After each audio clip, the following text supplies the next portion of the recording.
Hello students, it's me Risha Arora. और बहुत दिनों से मैं वीडियो नहीं बना पा रही थी, इसके लिए मैं सॉरी चाहती हूँ आपसे। बिकॉज ऑफलाइन क्लासेस जैसे कि स्टार्ट हो गई हैं मेरी, सो थोड़ा सा टाइम उसमें बीत जाता है एंड स्केड्यूल बहुत ज़्यादा गड़बड़ कर गया है। ठीक है, तो आज मैंने सोचा आपके लिए वीडियो बना दूं। तो ये वीडियो उन बच्चों के लिए है जो कि AMU का पैरामेडिकल कोर्स का एंट्रेंस देने वाले हैं। ठीक है, AMU के पैरामेडिकल कोर्सेज का एंट्रेंस देने जा रहे हैं, उन बच्चों के लिए ये वीडियो है। अब इस वीडियो में मैं शेयर क्या करने वाली हूँ, ये बात है। तो इस वीडियो में मैं आपके साथ शेयर करूँगी कुछ इम्पॉर्टेंट टॉपिक्स बायोलॉजी सब्जेक्ट के, जो कि लास्ट ईयर के एंट्रेंस पेपर में पूछे गए थे। कुछ इम्पॉर्टेंट टॉपिक्स बायोलॉजी के जो कि last entrance test of paramedical course में पूछे गए थे। ठीक है, बायोलॉजी सब्जेक्ट के। तो आज हम डिस्कस करेंगे क्लास 11th के कुछ इम्पॉर्टेंट टॉपिक्स। ठीक है, तो ये ऐसे टॉपिक्स हैं, बहुत ही जनरल टॉपिक्स हैं, आपने पढ़ाई कर भी ली होगी इन टॉपिक्स पे। ठीक है, एक बार इन टॉपिक्स को ज़रूर रिवाइज कर लीजिएगा, क्योंकि क्वेश्चंस आता ही आता है इन टॉपिक्स से। ठीक है ना, आज क्लास 11th के करूँगी and next day class 12th के। ठीक है, तो क्लास 11th पे फर्स्ट आता है बायोलॉजिकल क्लासिफिकेशन। तो सेकंड चैप्टर था biological classification class 11th biology में।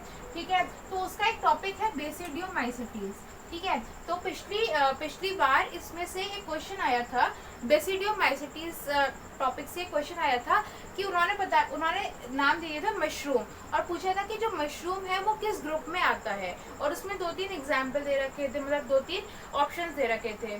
ठीक है, बेसिडियोमाइसीटीज एंड एस्कियोमाइसीटीज वगैरह ये सब ऑप्शन दे रखे थे, और बताना था कि मशरूम जो है किस ग्रुप का मेंबर है। तो इसका आंसर क्या होगा? बेसिडियोमाइसीटीज।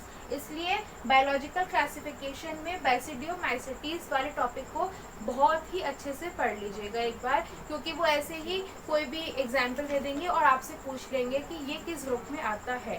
ठीक है, तो आपको पता होना चाहिए। हाँ, तो सेकंड क्वेश्चन है बाइनोमियल नोमेनक्लेचर से आया था कि बाइनोमियल नोमेनक्लेचर कौन से चैप्टर का वो है?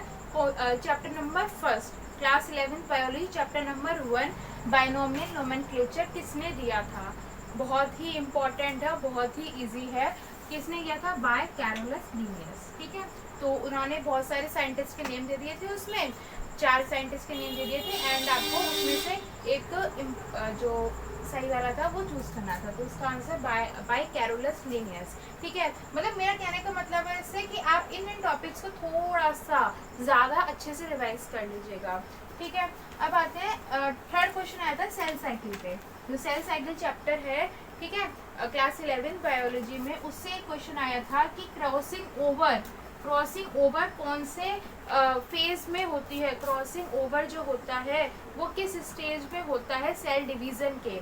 ठीक है, तो किस में होता है वो? पैकेटिन स्टेज, प्रोफेज 1 जो आपने पढ़ा हुआ होगा ये सब। ठीक है, उसमें कौन कौन सी स्टेज होती है? जाइगोटीन, ठीक है, पैकेटिन, डिप्लोटीन, ये सब स्टेजेस आती हैं। तो थर्ड स्टेज होती है पैकेटिन, उसमें होती है क्रॉसिंग ओवर। ठीक है, आपने पढ़ा होगा क्रॉसिंग ओवर जो होती है ये है। तो क्रॉसिंग ओवर मतलब कि जो ये प्रोफेज के जो फेसेस हैं इनको बहुत अच्छे से पढ़िएगा। इनमें से कोई भी क्वेश्चन वो लोग पूछ लेते हैं कि एक पूछ लिया एक बार कि साइनोप्टिनियल जो कॉम्प्लेक्स बनता है वो किस फेज में बनता है। ठीक है, तो ये सब आप अच्छे से एक बार रिवाइज कर लेना। अब आता है एक क्वेश्चन आया था सेल जो चैप्टर है। ठीक है, सेल साइकिल से पहले एक चैप्टर था सेल, उसमें जो न्यूरॉन्स थे। ठीक है, न्यूरॉन्स का स्ट्रक्चर एक बार अच्छे से पढ़ लीजिएगा कि कौन कौन से मतलब एक्सॉन होते हैं, डेंड्राइट्स होते हैं, सेल बॉडी होती है, ये सब। और जो क्वेश्चन आया था वो ये था कि श्वान सेल कहाँ पाए जाते हैं? न्यूरॉन में श्वान सेल्स कहाँ पाए जाते हैं? तो हमने पढ़ा होगा आप लोगों ने कि एक होते हैं माइलिनेटेड, एक होते हैं नॉन माइलिनेटेड। तो माइलिनेटेड कौन से होते हैं? जिनमें माइलिनेटेड शीथ होती है। ठीक है, और वो माइलिनेटेड शीथ कहाँ होती है प्रेजेंट?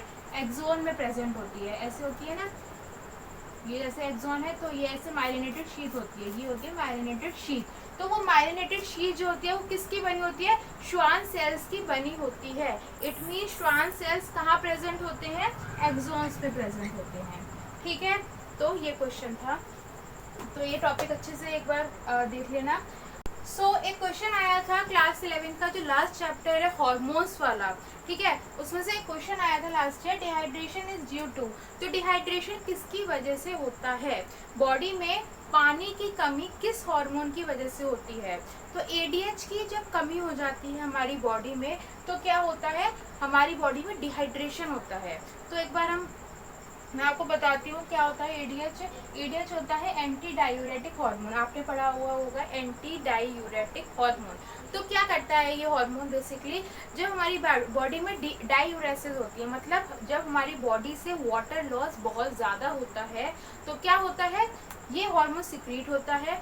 देन ये हार्मोन क्या करता है, ये हार्मोन डीसीटी, जो डीसीटी होती है ना, नेफ्रॉन में आपने डीसीटी पढ़ी होगी, डीसीटी उधर क्या करता है, वाटर मॉलिक्यूल्स को रीअब्सॉर्ब करता है। ठीक है, ये हार्मोन क्या करता है, वाटर मॉलिक्यूल्स का रीअब्सॉर्प्शन कराता है। मतलब रीअब्सॉर्प्शन वाटर मॉलिक्यूल्स, मतलब कि जो वाटर मॉलिक्यूल्स है वो ज़्यादा से ज़्यादा कहाँ रहे, बॉडी में ही रह जाए। ठीक है, जिससे कि वाटर मॉलिक्यूल्स का ज़्यादा लॉस ना हो पाए बॉडी से। तो ये होता है एडीएच का वर्क। बट जब इसकी कमी हो जाती है, जब ये हार्मोन सही से सीक्रेट नहीं होता बॉडी से, तो क्या होगा, वाटर मॉलिक्यूल्स का रीअब्सॉर्प्शन नहीं होगा। और जब वाटर मॉलिक्यूल्स का रीअब्सॉर्प्शन नहीं होगा तो पानी ज़्यादा से ज़्यादा रीअब्सॉर्ब भी नहीं हो रहा और बॉडी से क्या हो रहा है, आउट हुआ जा रहा है। ठीक है, पानी ज़्यादा आउट हो रहा है बॉडी से, जिससे क्या हो जाएगी, बॉडी में पानी की कमी हो जाएगी, डिहाइड्रेशन हो जाएगी। ठीक है, तो इसका जो ऑप्शन होगा एडीएच होगा। तो एक बार एडीएच वाला जो पूरा कंसेप्ट है बहुत अच्छे से पढ़ेगा, बच्चे बहुत बार कंफ्यूज हो जाते हैं, तो इसलिए मैंने आपको पूरा कंसेप्ट बता दिया कि एडीएच क्या करता है, वाटर मॉलिक्यूल्स का रीअब्सॉर्प्शन करवाता है। और पूछ भी लिया जाता है कि कहाँ रीअब्सॉर्प्शन कराता है, तो डीसीटी में कराता है, डिस्टल कॉन्वोल्यूटेड टिब्यूल। कहाँ कराता है, डीसीटी में कराता है, डिस्टल कॉन्वोल्यूटेड टिब्यूल में ऑफ द नेफ्रॉन। नेफ्रॉन में भी हेललेस ग्रुप। ठीक है ना, तो ये हो गया। अब आते हैं एक और क्वेश्चन आता है रेस्पिरेशन। रेस्पिरेशन चैप्टर आपने पढ़ लिया होगा। ठीक है, इसमें से 2 क्वेश्चन पूछे गए थे, मोस्ट इंपॉर्टेंट चैप्टर है, 2 क्वेश्चन आते हैं। ठीक है, तो क्या था, lungs are located in, lungs कहाँ लोकेटेड होता है, तो उसमें बहुत सारे ऑप्शन दे रखे थे, thoracic cavity, abdominal cavity and all. तो इसका करेक्ट ऑप्शन क्या होगा, आप सबको पता है, थोरेसिस कैविटी। ठीक है ना, थोरेसिस कैविटी में होता है, चलिए आ गए, थोरेसिस कैविटी में प्रेजेंट होता है, मीडियास्टिनम जिसे बोलते हैं। आप आगे जाके मेडिकल लाइन में ये मीडियास्टिनम वर्ड जरूर सुनेंगे। ठीक है, यहाँ पे हमारा हार्ट प्रेजेंट होता है, मीडियास्टिनम में हमारा हार्ट प्रेजेंट होता है, एंड मीडियास्टिनम के लेटरल साइड में क्या होता है, लंग्स प्रेजेंट होते हैं। ठीक है, अब आते हैं रेस्पिरेशन का ही सेकेंड क्वेश्चन आया था कि maximum amount of oxygen transported by blood. ठीक है, तो हमने देखा है कि जो ऑक्सीजन है वो हमारी बॉडी में ब्लड से किस फॉर्म में ज़्यादा से ज़्यादा ट्रांसफ़र होता है। ठीक है, मतलब ऑक्सीजन जो है हमारी बॉडी में वो ब्लड के थ्रू किस फॉर्म में ज़्यादा से ज़्यादा ट्रांसपोर्ट किया जाता है, किस फॉर्म में, तो ऑक्सी हीमोग्लोबिन। आपने ये पढ़ा होगा ज़रूर कि हीमोग्लोबिन जो मॉलिक्यूल होता है, Hg जो भी होता है वो हीमोग्लोबिन होता है, Hb।